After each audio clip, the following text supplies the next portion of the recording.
Di lang mga taniman kundi pati mga palaisdaan apektado sa umiiral na dry spell. Sabi pa ng Pag-asa, parami ng parami ang mga probinsyang posibleng makaranas ng tagtuyot na epekto ng El Nino. Saksi si Maki Pulido. Nanilawat na tuyo ang ilang tanim na mais sa Ampatuan, Maguindanao del Sur, bunsod ng matinding init ng panahon. Ayon sa mga residente, hindi sapat ang dalang tubig ng paminsan-minsang pag-ulan mula pagpasok ng Enero ngayong taon.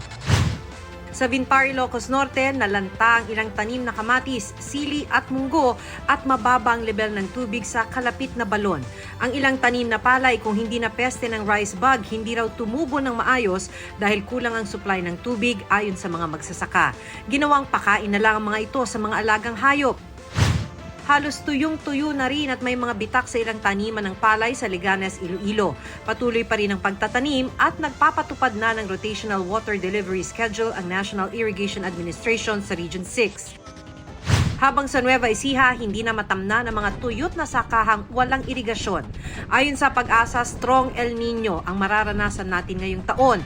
At isa ang Nueva Ecija sa dumaraming bilang ng mga probinsyang posibleng makaranas ng drought o tagtuyot simula ngayong Enero hanggang Abril, hanggang sa inaasahang paghina ng El Nino sa Mayo. Sa ating forecast, mas maraming areas ang maaaring makaranas ng mas nasa drought condition sa malaking bahagi po ng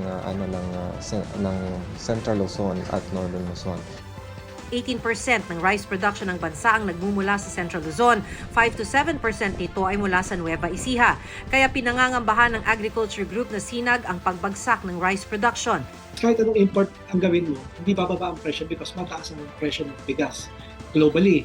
Dati we import from 460 to 500 dollars per metric tons. Ngayon, ang global price, pinakamura $630. Pero pinaninindigan ng Department of Agriculture sapat ang kanilang programa kaya di bababa ang rice production. Mas bababa ang rice production because of the El Nino.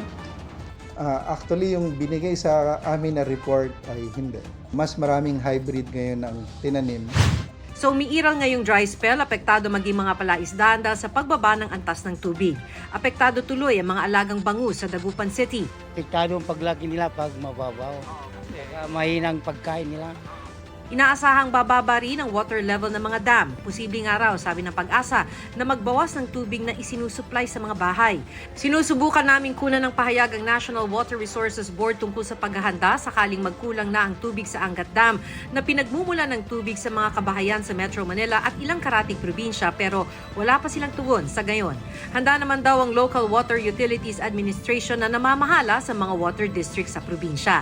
We are preparing for the worst case scenario that there might be a rationing that can happen. But for now, there is still enough supply for our people. Kaya sana naman daw ngayon pa lang magtipid na at huwag mag-aksaya ng tubig. Para sa GMA Integrated News, Maki Pulido ang inyong saksi. Mga kapuso, sama-sama tayong maging saksi. Mag-subscribe sa GMA Integrated News sa YouTube at para sa mga kapuso abroad, samahan niyo kami sa GMA Pinoy TV at sa www.gmanews.tv.